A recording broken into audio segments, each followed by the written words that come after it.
आज भी गांव में, और मैं तो बिल्कुल एक सामान्य गांव में मेरा जन्म हुआ, एक छोटे से गांव में, सामान्य गांव, और मेरे बचपन में वो मैंने देखा है कि अतिथि अभ्यागत आगंतुक के लिए भोजन पहले से उसकी कामना की गई है, कल्पना की गई है, उसका मानसिक आह्वान किया गया है कि आज भोजन ये जो बन रहा है इसमें ये गौ माता के लिए, अतिथियों के लिए, अभ्यागत के लिए, साधु ब्राह्मणों के लिए, भिक्षुक के लिए है। उसकी बाट जो ही जा रही है। देखो द्वार पर किसी ने स्वर प्रकट किया है भिक्षा का, तो दौड़ो दौड़ो दो, ये देना मनुष्य को चाहिए। यक्ष ने ये तीनों को एक ही अक्षर तो दिया था, द। एक ने दमन, हमें इंद्रियों का दमन करना चाहिए। देवताओं को लगा कि द का अर्थ दमन करें इंद्रियों का, दैत्यों को लगा दया करें हम जीवों पर, हमारे आचरण से, व्यवहार से, वाणी से, स्वभाव से सभी तो व्यथित होते हैं। हम दैत्यों से दुखी होते हैं प्राणी, हम दैत्य ऐसे हैं कि सबको दुखी करते हैं, हमारा स्वभाव ही ऐसा है। यक्ष ने द नाम के अक्षर से हमको उपदेशित किया है तो दया करनी चाहिए हमको। यक्ष के उपदेश से लिया द माने दया, देवताओं ने सीखा दमन। और जब यक्ष ने पूछा कि मैंने आपको भी द नाम के अक्षर से उपदेशित किया, आपने क्या सीखा? तो मनुष्य कहने लगे हमने सीख लिया दान करना चाहिए। इनके पास उतनी वस्तुएं नहीं है जितनी हमारे पास है। मनुष्य को बहुत दिया है भगवान ने, तो साधु के लिए भोजन दौड़कर, अतिथि अभ्यागत के लिए साधु संगति। इसे साधु की संगति हो और उसके निकट, उसके संसर्ग में आप पहुंच गए तो दुर्लभ बात है।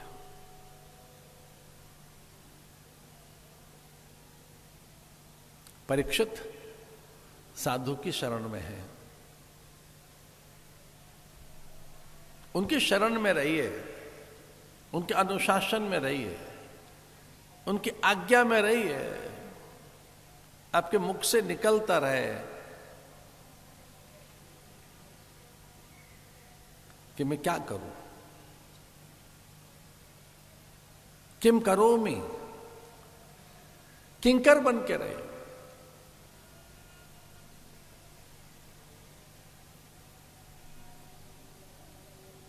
काशी में एक बार, ये पूज्य खंडानंद जी महाराज का प्रसंग है, वो बता रहे थे,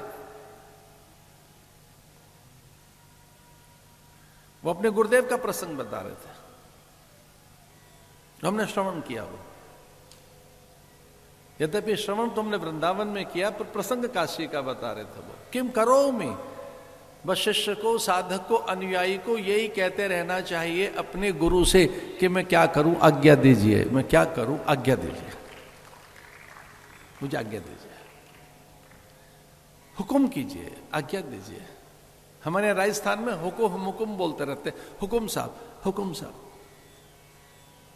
हमारे पंजाब में भी ऐसा ही है, हुक्म के अंदर ही सब कुछ है, आदेश में। प्राकृत भाषा में तो सीधे सीधे आड़ायमम धम्मम, ये प्राकृत भाषा। इसका अर्थ धर्म कुछ मत सीखो, धर्म क्या है ये कुछ जानते ही नहीं आप। जो गुरु की आज्ञा वही धर्म है, गुरु की आज्ञा कोई धर्म मान लीजिए, वही धर्म है। उसकी आज्ञा महा जनो येन गतस पंथा आड़ायमम धम्मम, ये प्राकृत भाषा है।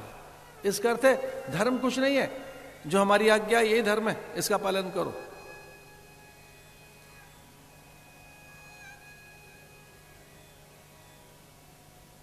मुझे मां का सर चाहिए, तेरी मां का सर ला कर दे मुझे, परशुराम को कहा उनके पिता ने, और पल भर में ही मां का सर काट के पिता के हाथ में दे दिया, ये लो आप आज्ञा देंगे मैं तो पालन करूंगा, मैं तो पिता की अवज्ञा नहीं करूंगा। आप ऐसी कोई आज्ञा दे ही नहीं सकते जिसमें अधर्म हो। पिता कोई अवज्ञा ऐसी आज्ञा देगा ही नहीं। पिता मेरा कल्याण करता है, वही तो कल्याणक है। पिता मुझसे कुछ ऐसा नहीं कराएंगे कभी। पिता ने आज्ञा दी, सर काट के दे दिया। माता दुखी नहीं हुई, यद्यपि माता बाद में जीवित हो गई और वो तो लीला थी। पिता देखना चाहते थे कि पुत्र कितना आज्ञाकारी है। माता दुखी नहीं हुई, माता कुपित नहीं हुई। हाँ, एक बार यूं ही पूछ लिया माता ने विनोद में कि बड़ा कठोर आदेश था तेरे पिता का। तो वो कहने लगे, मां अगर आप ऐसा आदेश आप देती तो मैं वो भी कर लेता।